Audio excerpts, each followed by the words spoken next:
in that. I mean, real life. That's just why I don't have an internet connection. I should send that email. No, it doesn't. Hey, wait a minute.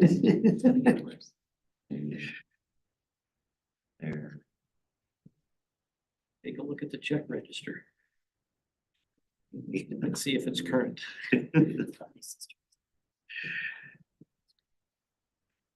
Oh, You're allowed to wait. What is it, 10 minutes? We're good. We are live, Chair Ottenberg. All right. Good evening, everyone. Welcome to the meeting of the Economic Development Committee for the City of Wildwood, Monday, January the 27th, 2025 at 5:30 p.m. Ms. Lobeck, would you please call roll? Councilmember Ottenberg, Here. Councilmember Dodwell, here. Councilmember Galani, Councilmember Hopper, Councilmember Jaxi, Councilmember Mabry, Here. Councilmember McCutcheon,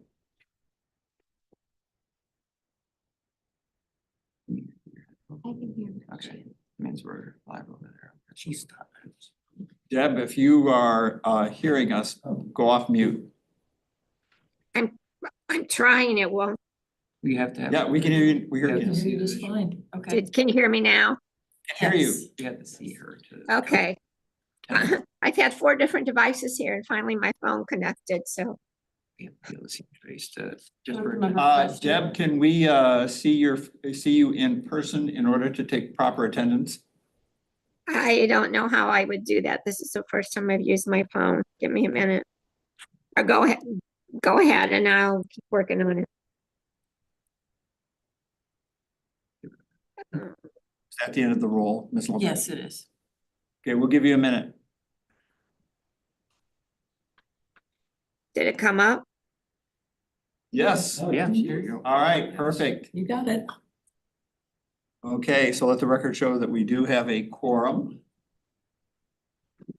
Next, let's move to the approval of the minutes from the November 21st, 2024 meeting. Are there any questions or comments on the minutes?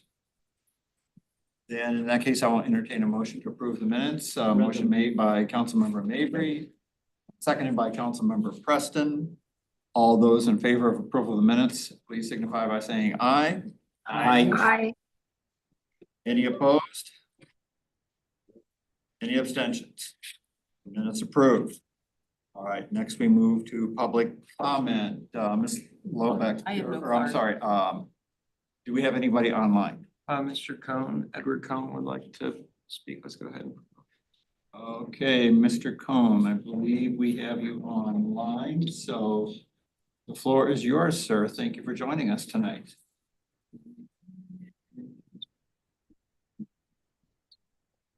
Mr. Cohn, can you hear us now? We have you live here. You would just need to go off mute.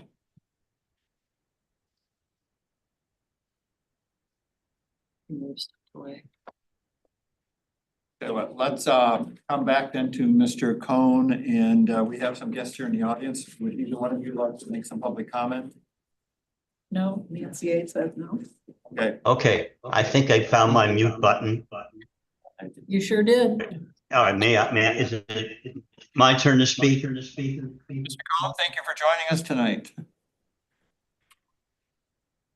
All right, I would like to talk about the difficulty that the downtown district is having getting new retailers and office space filled.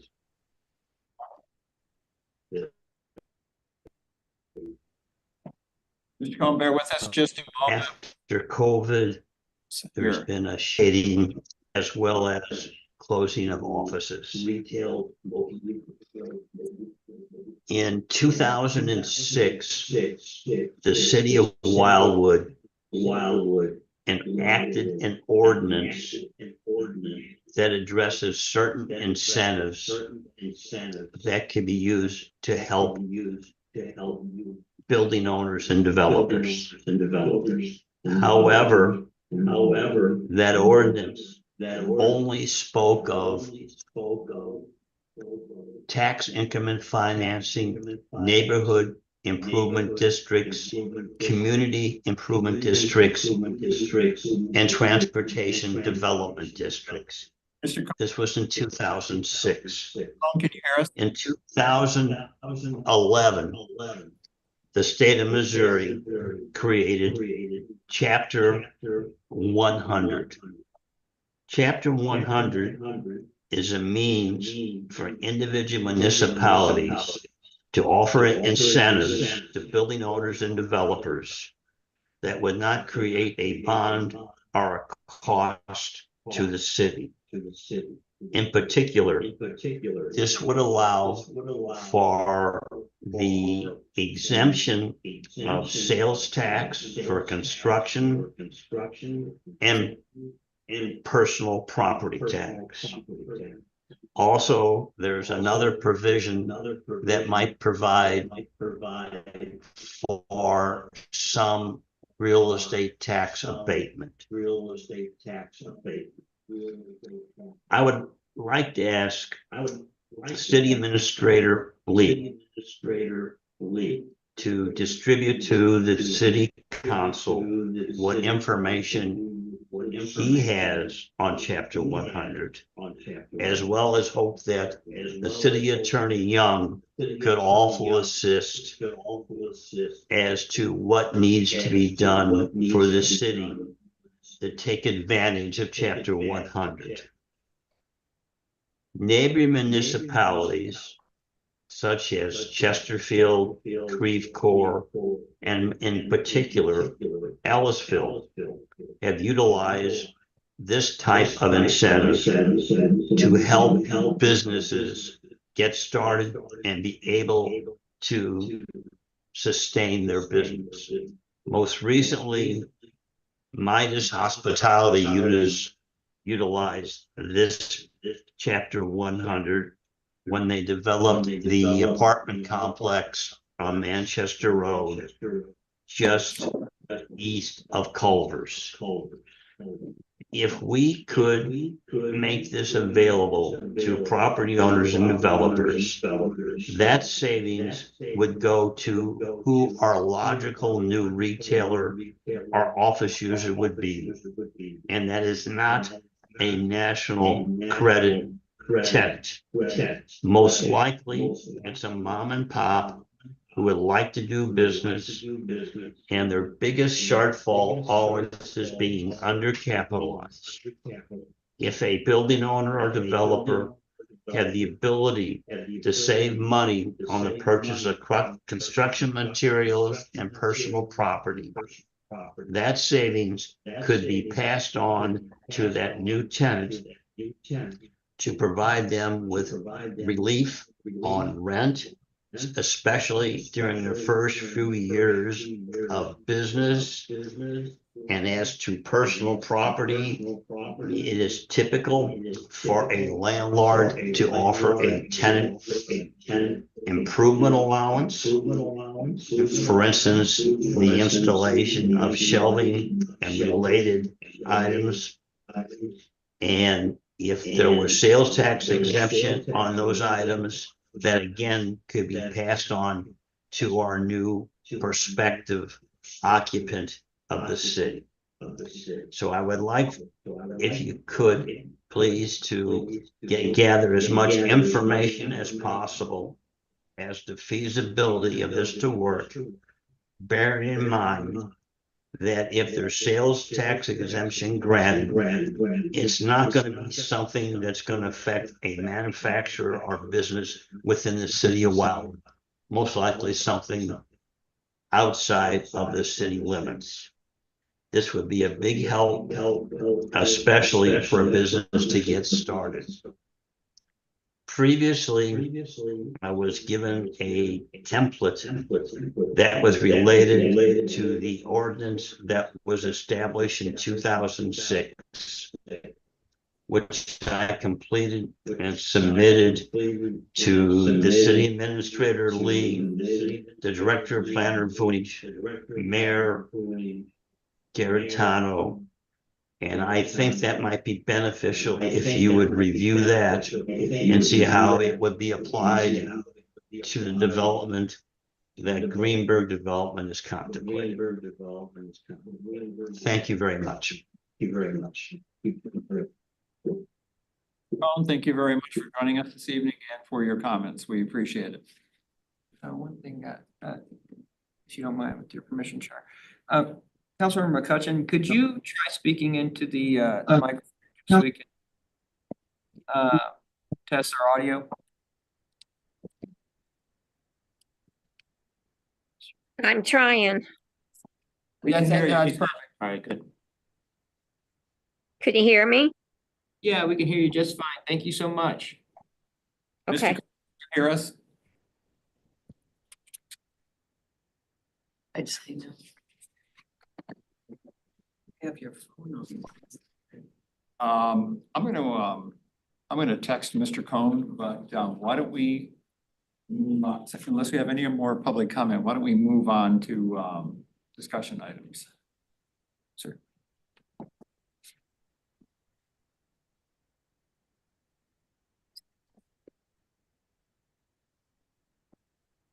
Usually that's a feedback, speaking, you know. Oh, yeah, it's right? definitely feedback. All right, that was something to do on his device on his end. Yeah. I think there was two, he was probably using the headpiece and also using the microphone.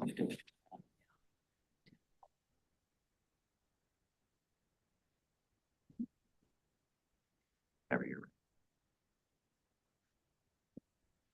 Someone text talk to Mr. Collins, so he knows that we did hear them. I did text Mr. Coconut and the Oh. audio was a little disruptive to see if he could test the microphone. Okay. Yeah.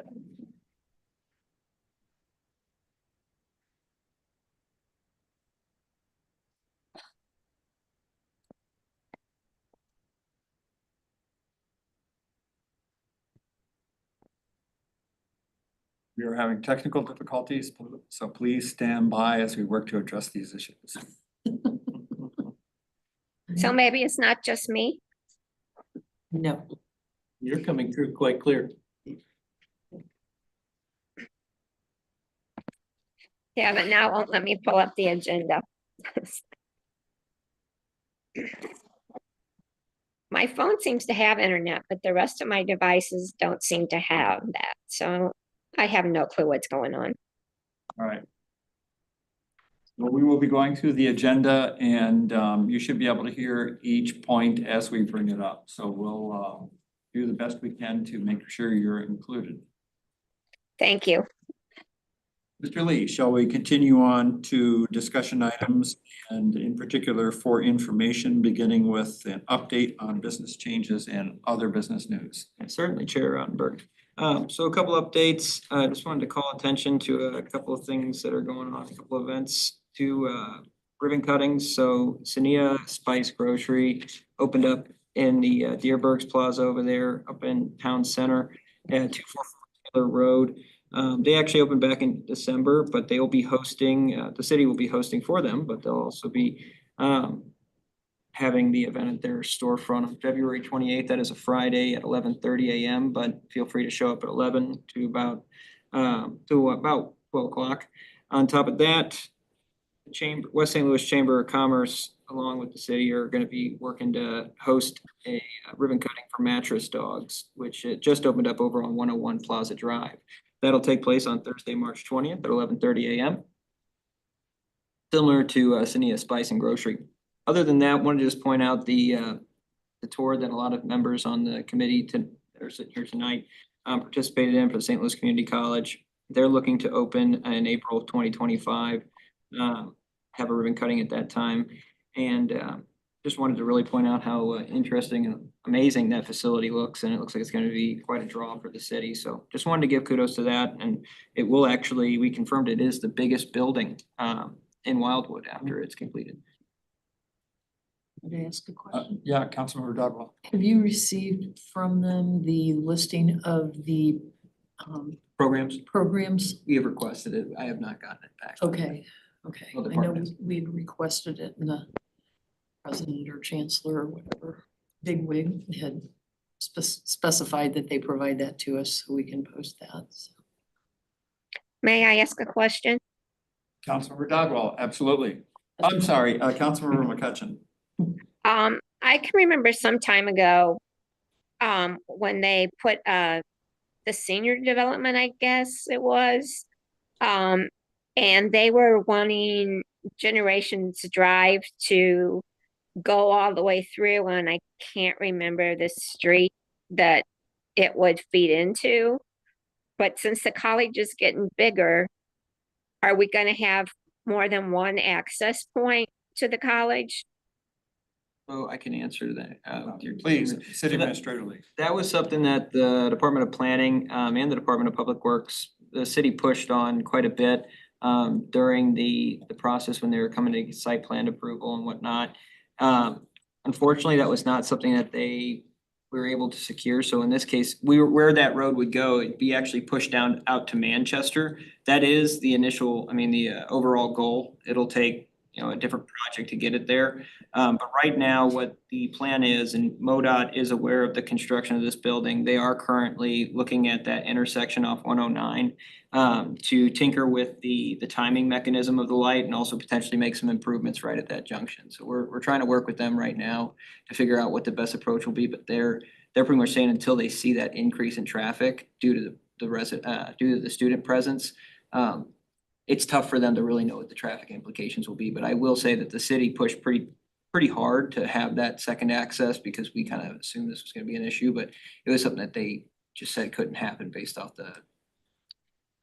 they didn't have enough funding to do that portion of the road, pushing it out to Manchester. But that is something that will most likely, especially if you get it full capacity, improvements at that intersection of 109 and then potentially adding that intersection, pushing Generations out to Manchester Road is definitely in the future and was part of our 2017 traffic study that was originally gonna need to be done within the next 15 years. So definitely not something we should forget. Thank you. I know, at one point they did adjust the light right there at 109. But I've never heard any other complaints or suggestions or anything after they did that.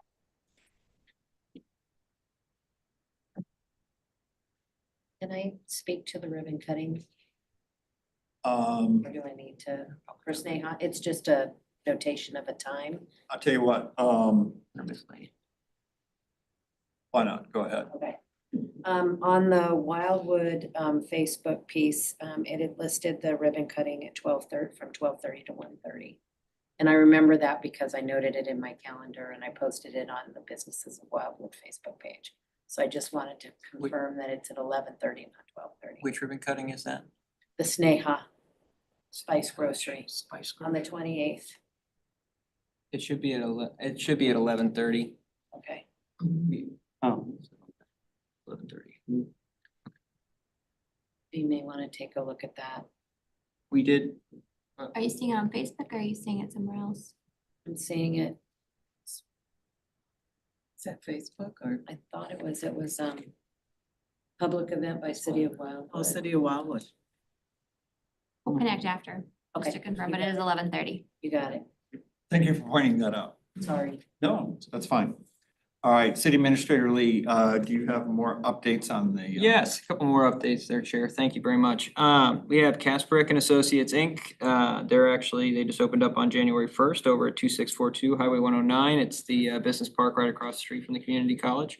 We have Mason Mortgage Advisors that opened up at 16759 Main Street, Suite 210A. It's the second floor over there, right next to where Benedetto's used to be. We have the name has changed one last time, promise, I don't think it's gonna change again, but the Bros Fish and Shrimp and More, it was Bros Fish, Shrimp and More, but now it's the Bros.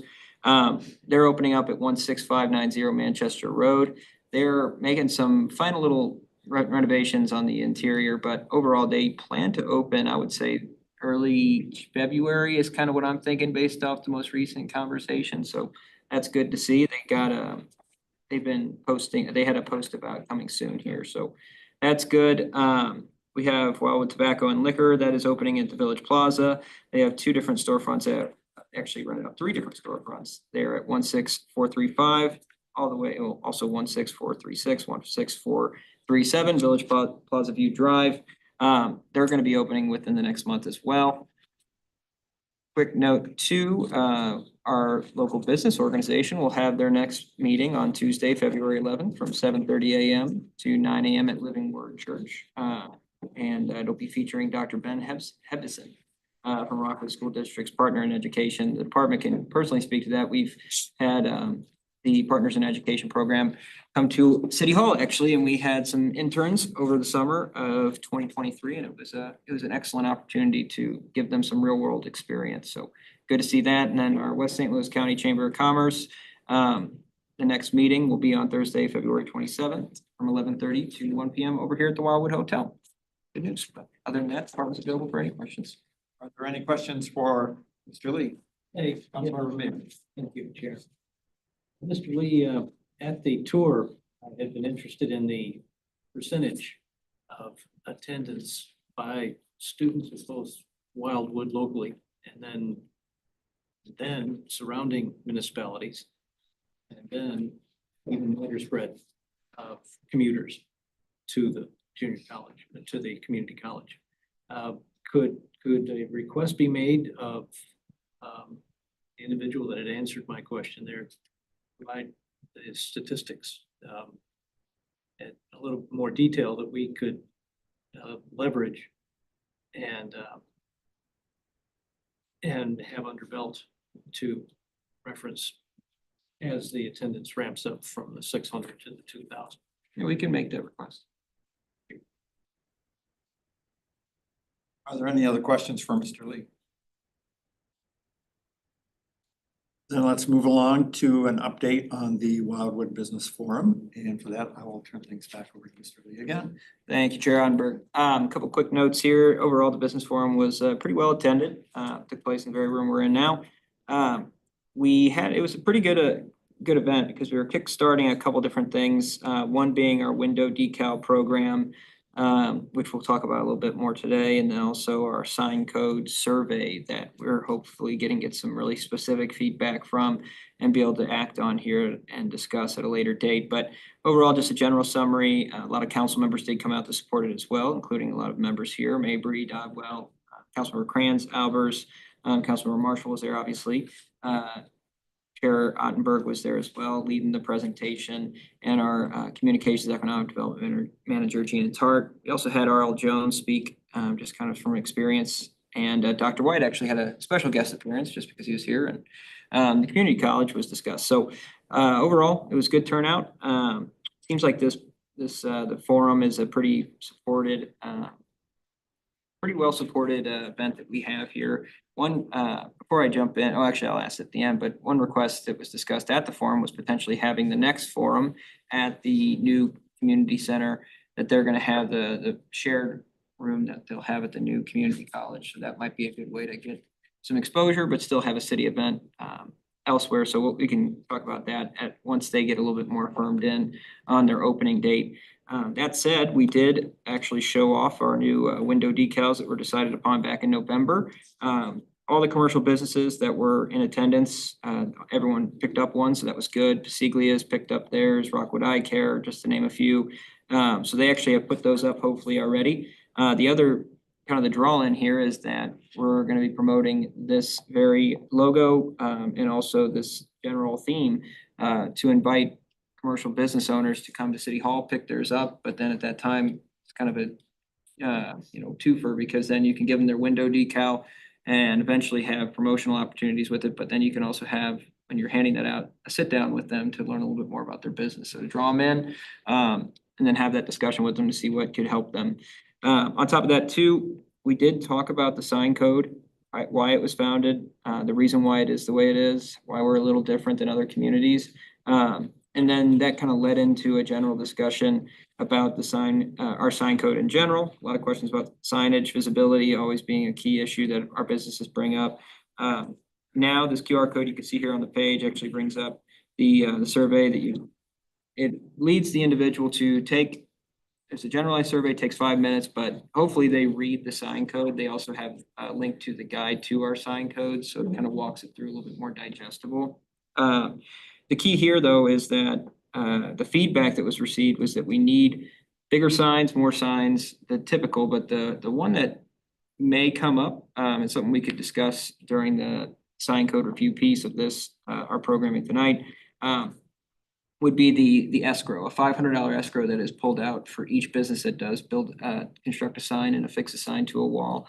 The reasoning for that that escrow is that if a business were to go out of business and leave town, and not take their sign with them, it does provide, a little financial flexibility for the city to go in and remove that sign, so it's not, standing there for, years and years on end. But we haven't really used it too often. Most of the time we see those types of issues resolve themselves. The individual or the property owner will want to release it. So they will then take it off and kind of do that part for us. So that has been a little bit of a learning curve, but it seems like that could be something we could definitely look at a little bit closer. And then there's been a lot of emphasis on potential monument signage that has a little bit more lighting to it, that would be out closer towards the major thoroughfares. That's something that will definitely need more thorough review and discussion. And then last but not least, potentially changing, and we've had this discussion before, but potentially changing our wall signage specs. From the way we have it now is you get pretty much one square foot for every linear foot of facade you have, and then you also have a 24-inch height limit. We would potentially look at increasing that height limit or moving to a percentage of the facade base model, which is used by a lot of other cities, Baldwin, Manchester included, when we did a review back about a year and a half, 2 years ago. But that is something that will hopefully get some specific feedback on, individuals calling out that component of it. But that was the main gist of the event. Overall, though, it was pretty well received, and most of the discussion was about signage.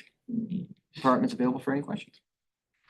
One of the things I might mention, in addition to what Mr. Lee said regarding the sign escrow, is that in addition to the fact that it's very rarely ever used, the $500 that's required up front is pretty important to somebody that's trying to get their business up and running. Cash flow is always an issue, and especially for some of the businesses here, as we said, they tend to be small, family-owned businesses. $500, although it may not sound like a lot, is a lot and can impact your cash flow in the beginning. Mr. Mabry. Yes, timely to make a comment that struck me because the point of every dollar counts when you're in a small startup. I see the bond as important because all the people that do come back and take the effort to grab their sign and clean up before they leave, so they can get that 500 back. That's important to retain, but there would be a 6-month defrayment of enacting that bond to help them get on their feet. Don't lose it, because it's an important it's not a carrot to get your money back. It's important to have them know that they've got money tied up in a wrap-up effort if it ever comes. But instead of making it predicated on opening day, give them 6 months relief to get started, to make payroll. So that's that is a good point you make, and that would be something before this would be enacted. It would end up coming before the city council. Am I right, Mr. Lee? That is correct. They would, Yeah. If it showed up as a piece of legislation, you would have every opportunity to amend that legislation and state the reasons why. We'll get to the sign code review and Yeah. survey stuff in just a little bit, It's next, but yeah. that's a good point. So anything else under the business forum report? Any other questions that anyone might have? Okay, so then let's move on to ready for action items. Very first item is the window decal program, and I'm assuming I would turn this over to Ms. Tart. Sure. Tom and I will tag team it.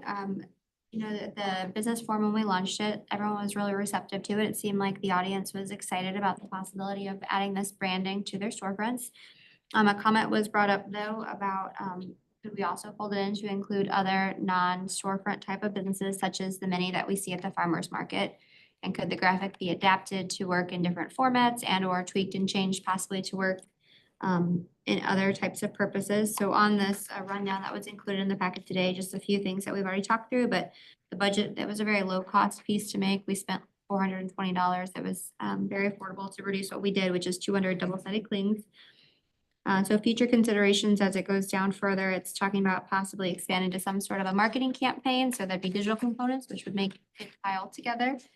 And then for discussion, it's the possibility of using the existing graphic for home-based businesses, such as those that we see at farmers markets, and then possibly creating a new version for like community organizations. So I know after the meeting, a couple of the other organizations, like one of the local churches asked, like, could it be adapted to work for their venue or for a school to promote the proud to be in Wildwood kind of a message.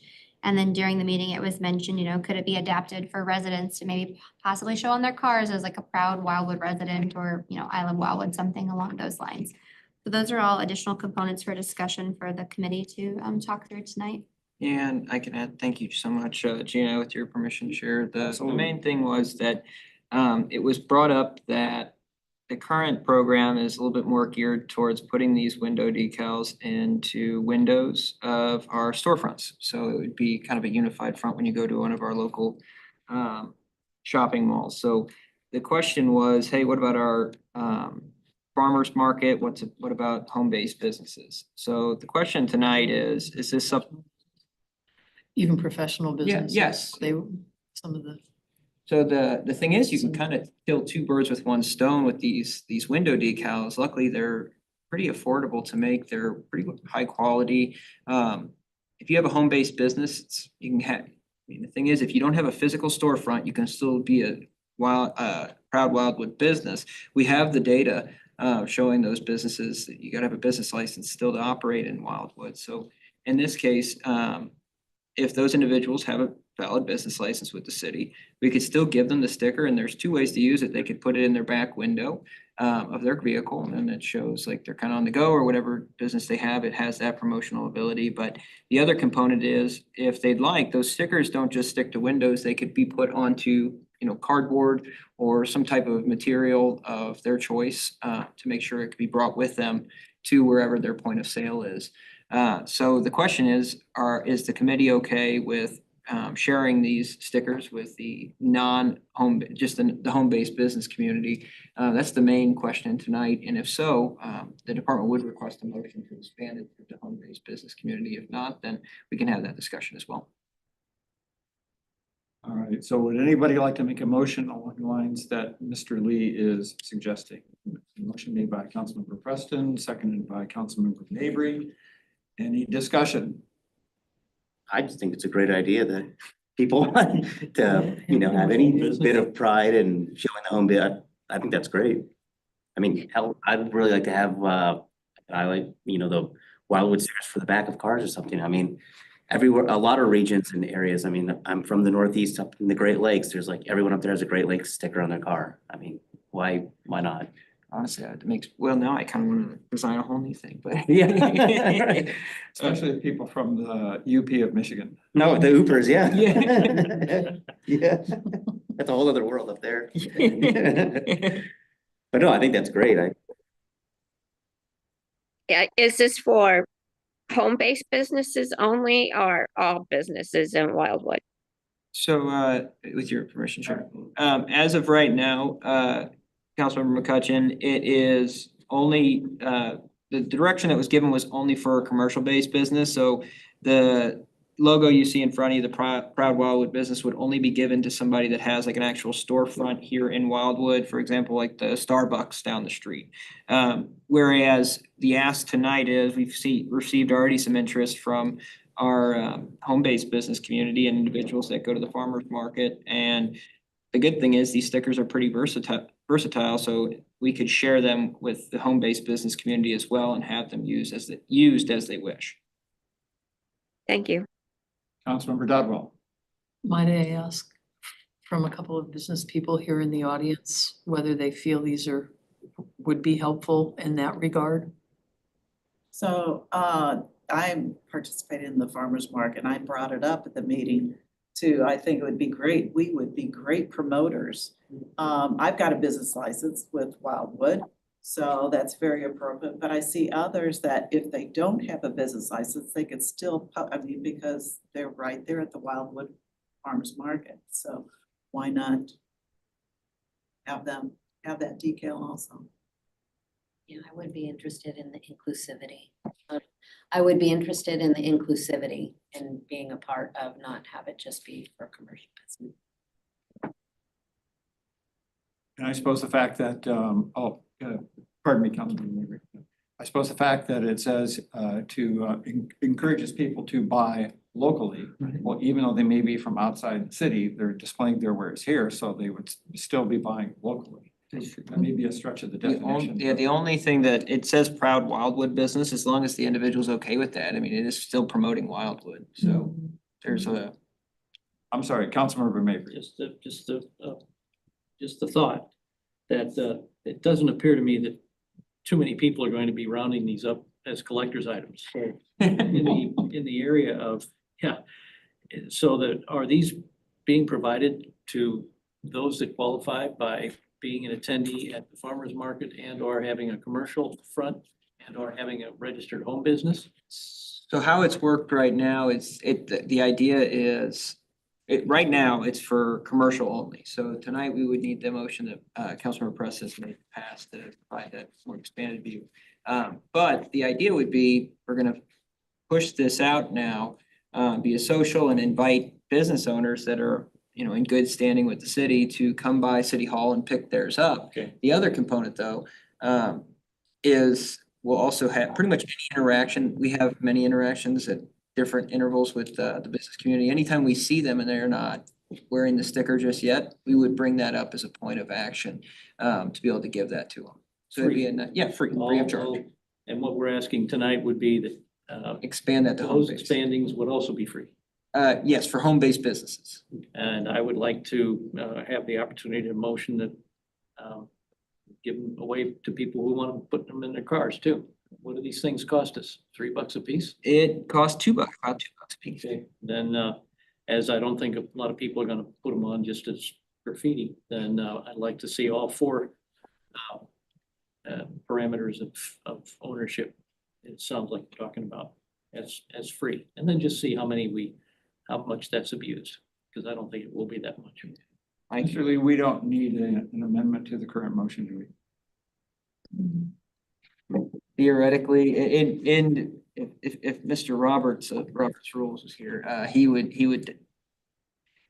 It would be more so adding to it, saying that we'll That's expand. probably what you actually included in your first description of the motion you wanted us to make. That is actually kind of true. So in that case, all right, yes, I would agree with that. It's expanding the motion a little bit, but to home-based business and to allow, would we want to put a cap on it, up to 4 or up to 3 stickers per business?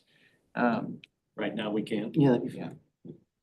Let's have, And then, so Nancy Aid with Heavenly Harvest, and then maybe add for $1 for additional stickers or whatever.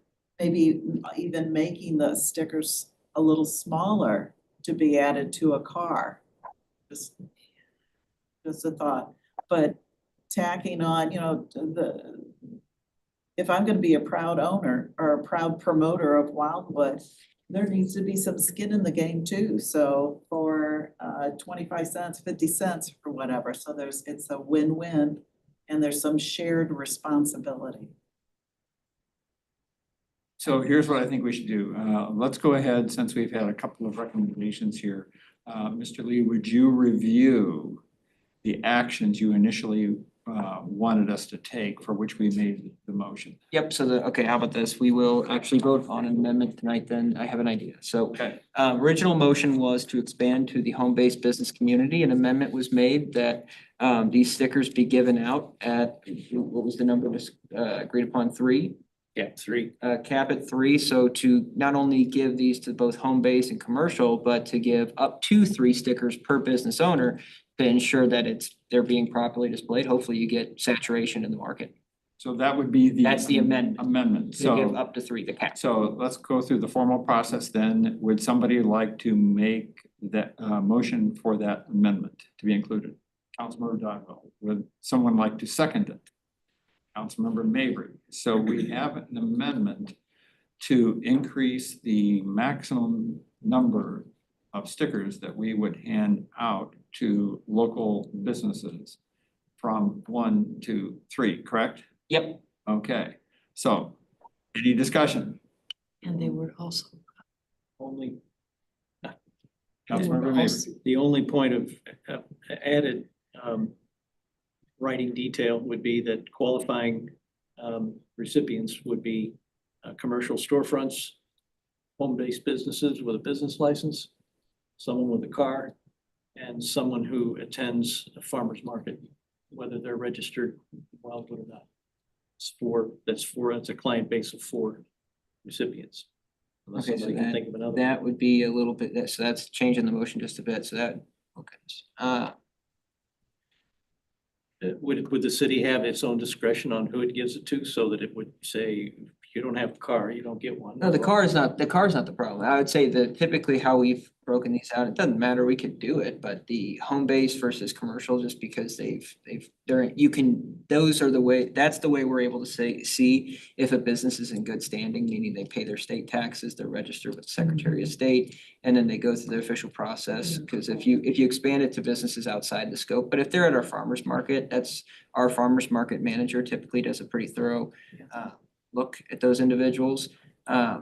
That said, if it was expanded outside of that, Can we leave it, to simplify matters, can we leave it to the discretion of the Economic Development Department? Yep. Yep. To determine who qualifies? That's optimal. Okay, perfect, thank you. All right, any other discussion on the proposed amendment? Seeing none, all those in favor of the amendment, please say aye. Aye. Opposed? Abstentions? All right, so the amendment will be included in the original proposal motion for the Economic Development Department to proceed with the sticker program. sticker program to home-based businesses. Sticker program to home-based businesses. All right. All those in favor of the motion, please signify by saying aye. I, Aye. All right, opposed. Abstentions. Motion carries. Thank you all. Any final comments on the sign program, city administrator? Overall, I think, it'll be pretty nice. One thing to look at, kind of look it down the road is once we give out, we have 200 to start with. Once we give out about 50 to 100, that's when we plan on, starting to kind of pick up a little bit more of a social media campaign with it, or some type of digital marketing campaign with it, where you're saying, have you noticed these out there? And then asking the question of, oh, guess what? Here's what they mean. Councilmember Dodwell. Could we also put it out on the homepage for the website? Yeah. And then just have a link to what starting a business is in Wildwood, and We can put it on the, we have that kind of attraction page for businesses on our website. We could have that be kind of front and center. Okay. somehow Councilmember Mabry. Thank to you. encourage our residents to shop, eat, and enjoy locally. So that's why I wanted it on the homepage. Go to the farmer's market. How much, if at all, is the city's lighting ordinance dovetailed and implicated in the signage code review and signage survey that we're discussing about the signage portion of it? So we haven't quite moved on to that topic yet. Is it in tonight's? Right, it is, but we were finishing up on the window decal program. Oh. So we'll get to that next. Not to be picky, but we just want to follow proper procedure here. That's good. All right, so any final questions or comments anyone has on the window decal program? Okay, with that, let's move on to the sign code review and signage survey. So turning things back over to City Administrator Lee. And then the very first person who will be in line to ask a question will be Councilmember Mabry. And I'll just do a brief overview here, but right now the sign survey is active. It was launched on the date of our last business forum. The goal of it is not to just get generalized feedback where it was, what we typically see is just the word visibility when you see write in what your comments are about the city sign code and it just says overly strict. The goal of this survey is to have them read the individual, the business, and this is targeted towards business, read through the actual sign code itself, but also, more importantly, read through the guide to our sign regulations that kind of explain it out in layman terms. After reading it, then it asks just a variety of different questions, confirming they're a Wildwood business, and then asking, some generalized feedback of what specific changes would you recommend, or if not, just let us know we're doing a good job, good to go. The goal would be to, do a push for this survey over the next couple of weeks, and then hopefully bring it back either at the February or March meeting for discussion, depending on how many responses we have. The hope would be to get about 30 to 50 responses from our business community, just based off the fact we only got about 166 commercial and another 150 home-based. In this case, on top of that though, is the fact that, get to the lighting question, lighting is a little separate, but when it comes to what is permitted in the city, the sign has to be backlit, or it has to be lit from an external source pointing downwards onto it. But if we wanted to open up the discussion into a broader conversation about lighting in Wildwood as a whole, or just lighting for signage, that could open a can of worms, just because it's we've done that in the not too distant past, and it gets very difficult just because you start getting into different levels of lumens, and that's usually not the main complaint we get from our Wildwood businesses, because I think a lot of Wildwood businesses understand, especially when you drive around town center, the aesthetic it creates when you have that backlight, not internally lit signage, but also that lighting that comes in on the actual smaller scale individual letter signage. It creates a little bit more of it's a little pleasant. I don't know, it's a hard way to explain it, but it's different than any other community. But when you start doing the internal lighting, that's when you might have, especially taking it through the going out and having an open house about it and things along those lines. And it could be a little prickly. Councilmember Dogwell.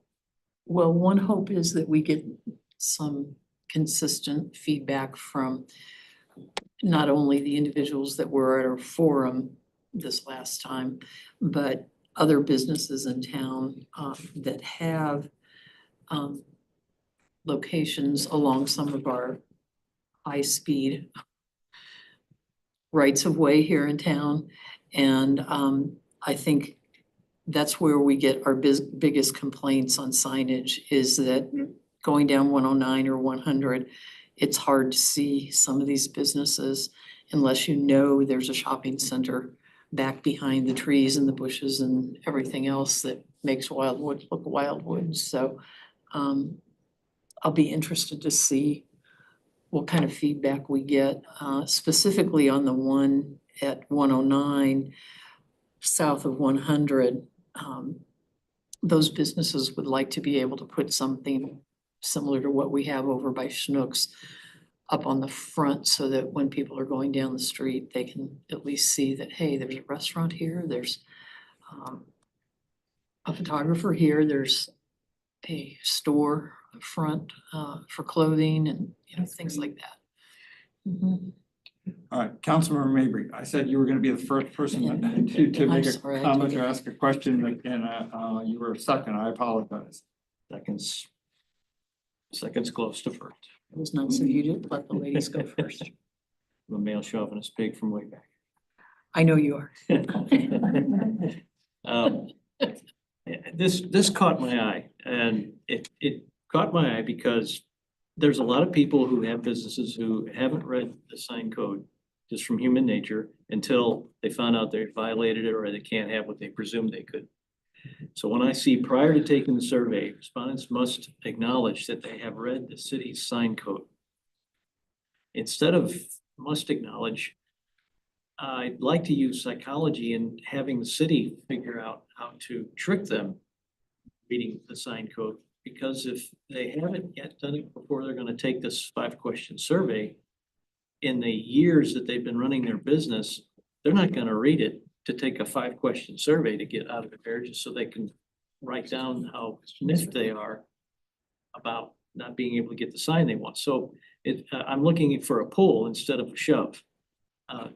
How does the city intend to gently require that they acknowledge anything? Because they're just gonna say, I did it, whether they did it or not, and then you're gonna have a survey that's been executed or performed through ignorance, and those results are gonna skew what good intel you could have had. Well, So- and thank you, with your permission. Chair. Absolutely.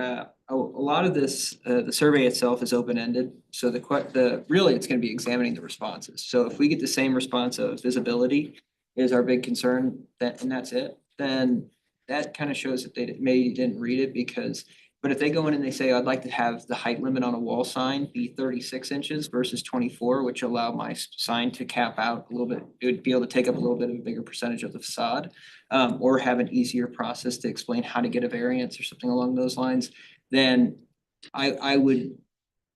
After reviewing it myself, the planning department will be reviewing the responses. I believe that we'll be able to kind of put a standard deviation on it. We could, in theory, have them kind of take the survey with it, but that would become a much longer survey.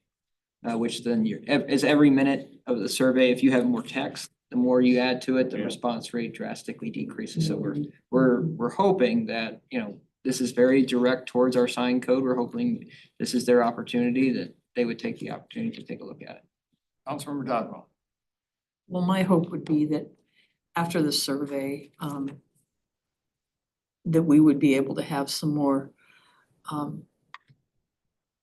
focused discussion on signage. And if we get individuals who, I don't know if you've got on this, the ability for them to put their name or their business name in.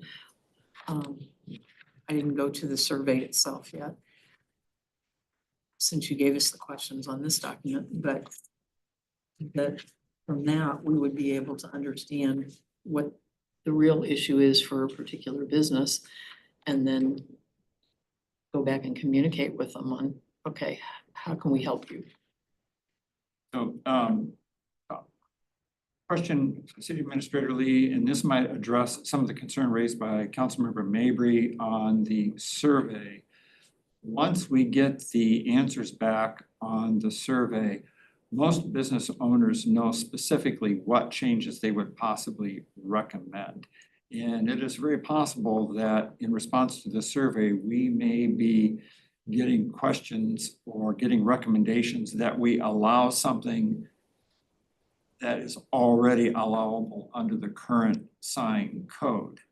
So my assumption is that when we recap this survey, we may say something to the effect that we received a question about, I don't know what it would be, allowing backlit signs in red or something of that sort. That is already I'm not saying it is, but that is already allowable under the current city code. Would that be something that would address the concern you had? You made me think, Chair. That's something to nudge them into diving into that code. And I thought that might be a preemptory or an editorial, Mr. Lee, that city administrator note. We've observed in the past that numerous issues brought up by business owners requesting changes to the signage code are actually allowed for as provisions in the signing code. So the strong recommendation is that all business owners, despite familiarity with the code, go back and do a refresher to provide most valid results. That's a long-winded way of saying what. That could be an introduction. Yeah, we could add that. Yes. Just something to show them that we know what's up, and we know from experience how you think and what you know and what you think you know and what you really don't know. So do yourselves a favor and put in a few minutes reading that code over. And if you did it 12 years ago, started business. City Administrator Lee, there may be, for the benefit of those in attendance here tonight, and for the benefit of anybody who may be watching from home that's hearing us discuss the sign code and possibly considering future changes to the sign code, could you please review the legislative process that any proposed changes would go through before they would ever be passed into law? Because I guess the point I want to get across is, although they may be hearing us discuss this subject, there will be plenty of opportunity for public comment and several opportunities to address any deficiencies that may be spotted in any potential legislation. Yes, thank you, Chair. So just to kind of go over the process here, so right now, we're in the gathering feedback stage, just generalized feedback. And then hopefully it's kind of nailed down. We can add in the introduction of, we've heard these complaints and we want you just to take a look so we can get very specific acknowledgement of what is the problem and how we could potentially fix it. But that discussion would take place, a review of it could take place at the Economic Development Committee. But ultimately, it would be a recommendation coming out of committee. It would not be a full-fledged passage of a change in the code. What would then happen, I've called it an endorsement. An endorsement of certain changes would then be passed over to our Department of Planning that would then present those endorsements as part of an information packet to our Planning and Zoning Commission. Specifically with changes to our sign code, if there's a specific change that's going to occur, then a public hearing would be held. And at that point, there would be possible opportunity for both residents and business owners to come in and speak their mind on the issue. Once that is done, there would be a final recommendation from Planning and Zoning, and then that would go to City Council for full review. But if it was something that the council didn't want to take up, it would just be a receipt and file. Thank you. Any other questions, comments, or concerns on the sign code review and signage survey? Looking forward to the feedback. All right, seeing none, we will move on to not ready for action, update to the Economic Development Guide. The Administrator Lee. We have our first master update committee meeting on Wednesday. Perfect, thank you. That is economic development. Look forward to it. Then we will move on to miscellaneous items. Does anyone have any miscellaneous items for discussion? Councilmember Mabry. Can we throw out thought about lighting, the lighting ordinance, which it sounds like you've mentioned, City Administrator Lee has recently been revisited and reacted on. It was like March. March, okay. I can plead ignorance because I was not a representative. I was just at that meeting randomly. That's the reason I know. And I know that having the backlit signs on the buildings, and I was gonna say louder, but brighter colored compared to the street lighting, which confronts the walker by or the driver by first in order to get past that lighting to get to the building lighting.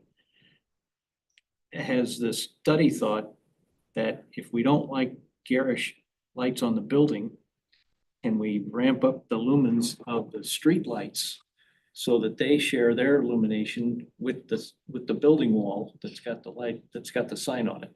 And it's not for anything other than to find out, that's what I was talking about earlier, how is the sign ordinance connected with the lighting ordinance? Can they be made to work as partners?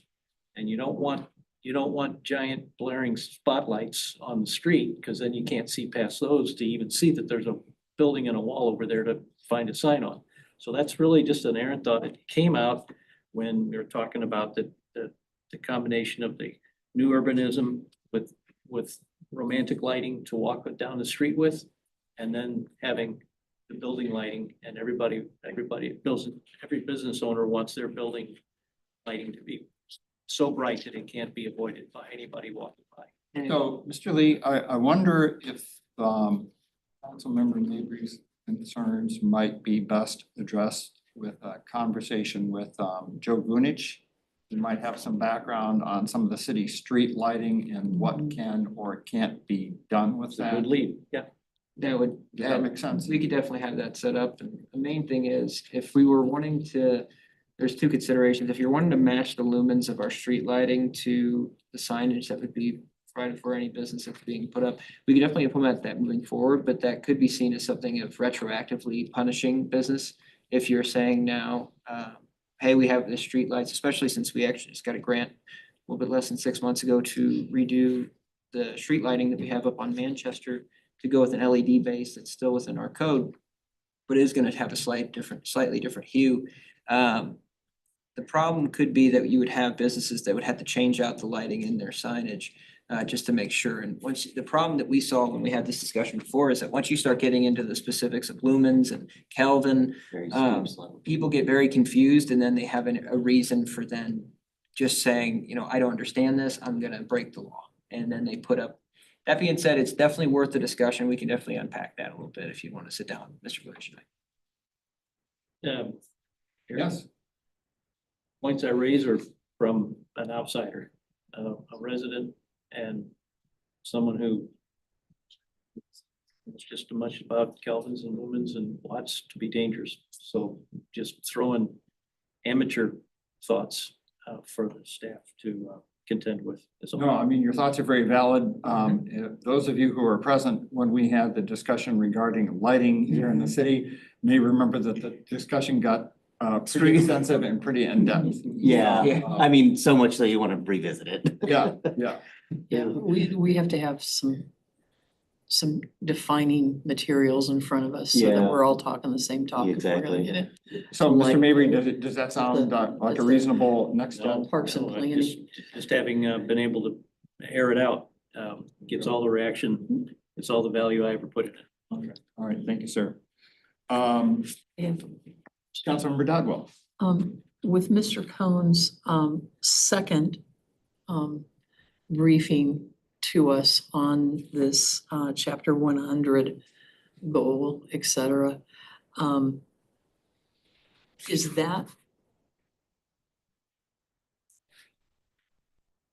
is he doing this because he's having trouble moving forward with his project? Or is he doing this because he wants to save costs, or a little bit of both? Do we know? Has anybody talked to Mr. Cohen about what the status is on the project at the corner of Taylor and? The argument that's been made to the department is more so towards ensuring that they can support the businesses on the first floor. To provide a little bit more of accommodation so they can make sure they're filled. Okay, That being said, I can't speak for the current state, but I do know that there is an application that we have as a city for economic incentive policy, so we do distribute that when people request it. And then they are to fill that out. Mr. Cohn actually is raising his hand, but that would be, if that's a question we'd like to answer, it would be something that it would be up to the chair to allow that speaking. Sure, absolutely. Mr. Cohn, we're gonna go ahead. Please note that you might have been going into two different microphones last time, so I'll let you know with a thumbs up or thumbs down if we still get that echo.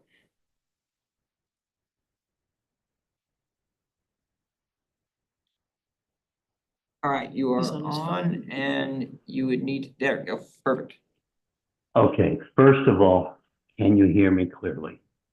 Yes. Yep. yes, All right, what I was addressing was not the specific development that Greenbrook Development is doing at Main and Taylor. We are going forward.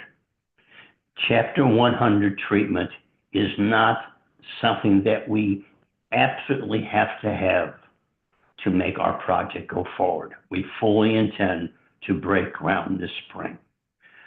My intent was to inform everyone present that, as we all are aware, that the retail and office sector of the downtown district has not succeeded as we had hoped, that the instance of COVID and brick and mortar stores have changed significantly since we have adapted ourselves to the internet, Amazon, etc.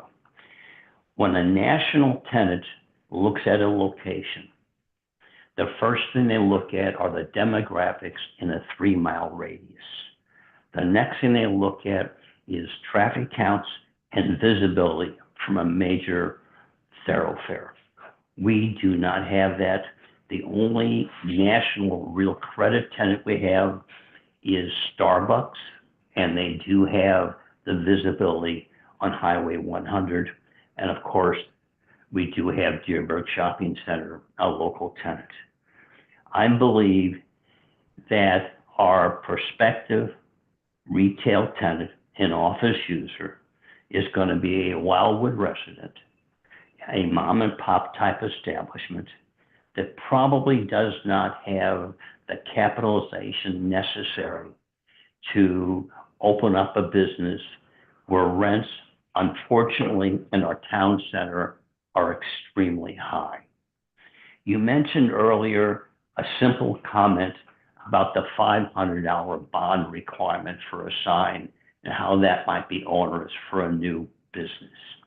What I'm suggesting kind of goes back to 2006 when the city of Wildwood enacted an ordinance that addresses incentives for retailers, developers, building owners. In that ordinance, it only spoke of tax increment financing, neighborhood improvement districts, community improvement districts, and transportation development districts. To the best of my knowledge, in 2011, the State of Missouri's Economic Development Committee created Chapter 100. Chapter 100 is a vehicle that is broadly used, specifically Chesterfield, Creve Coeur, and Ellisville has used it with their apartment complex just east of Culver's on Manchester Road. We're not competitive. This would help attract businesses when we have a level playing field with other communities. The way this would function is basically on two fronts. First, the exemption on sales tax for construction material and personal property. If a building owner or developer was able to get that exemption certificate, they could utilize those savings to offer to that new retailer or office user a reduced rent, as well as use that savings for tenant improvements. When we talk about tenant improvements, if someone were to open up, let's just say, for example, a stationery store, they're going to want sales racks, they're going to want a sales desk and other sorts of fixtures. If the owner of the building could buy those from them, not pay sales tax as mentioned previously on construction materials, even during the building phase, that savings would be passed on as either reduced rent or credits towards tenant improvements. I do want to emphasize this is not a requirement of the Greenberg Developments project at Manchester and Taylor. We recognize and have put into our pro forma that the ground floor on Main Street that is designated to be retail or office, in our pro forma, we show the income as zero because we don't believe there's much chance of leasing space unless incentives can be offered, not only from that development, but just go across the street to where Benedetto's used to be. If that building owner could attract a new restaurant, as we all know, most restaurants want to do a complete refurbish or redo of the establishment to reflect their own tastes, the savings on sales tax would be truly beneficial. All the leases, to a major extent in our downtown district, are what are known as triple net leases, where the tenant pays for their pro rata share of real estate taxes, property insurance, and maintenance. There are some exceptions, but not typically with real estate taxes. So I'd also would suggest that another component of Chapter 100 is the abatement for a period of time of real estate taxes. So if a new tenant were to go into the Benedetto's space, for instance, and that landlord would know that there would be a tax abatement that would lower their real estate taxes and not be passed on to the tenant, the chances of surviving that first 1 and 2 years of business is greatly enhanced. Obviously, when I talk about Greenbrook Development's project at Maine and Taylor. There would be a tremendous amount of savings just on the sales tax alone. As to real estate tax abatement during the construction period and lease up period, that's where real estate tax abatement would be a huge benefit that again can be passed on to new tenants in the form of reduced rent and tenant improvement allowances. So I'm requesting respectively that city administrator, possibly the city attorney, Mr. Young, and the director of planning, Mr. Vunich, distribute to the members of your committee and the city council information relating to Chapter 100. As Mr. Lee mentioned earlier, when I first approached the city regarding Chapter 100, Planning Director Vunich gave me a blank template of what the Chapter 100 would look like with respect to Greenberg Development's project. I completed that. I think that would be beneficial if each and every one of you, as well as the city council, had a chance to review that. But again, the emphasis is we have heard constantly from our citizens that they'd like to see more goods and services provided within our town center. And with the rents being as prohibitive as they are, this would be a way to reduce the rents, but most importantly, at no cost to the city. No bond is to be posted by the city. It is strictly basically an exemption for sales tax on construction and personal property.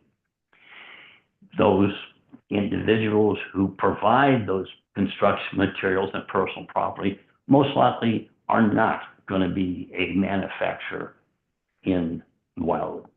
Thank you for allowing me to say this again. Hopefully I didn't forget anything. Thank you, Mr. Cohen. We appreciate it.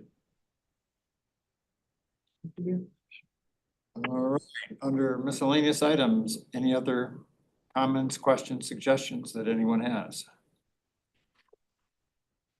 Seeing or hearing none, the next meeting date is February the 25th, 2025 at 5:30 p.m. And with no further delay, I will entertain a motion for adjournment.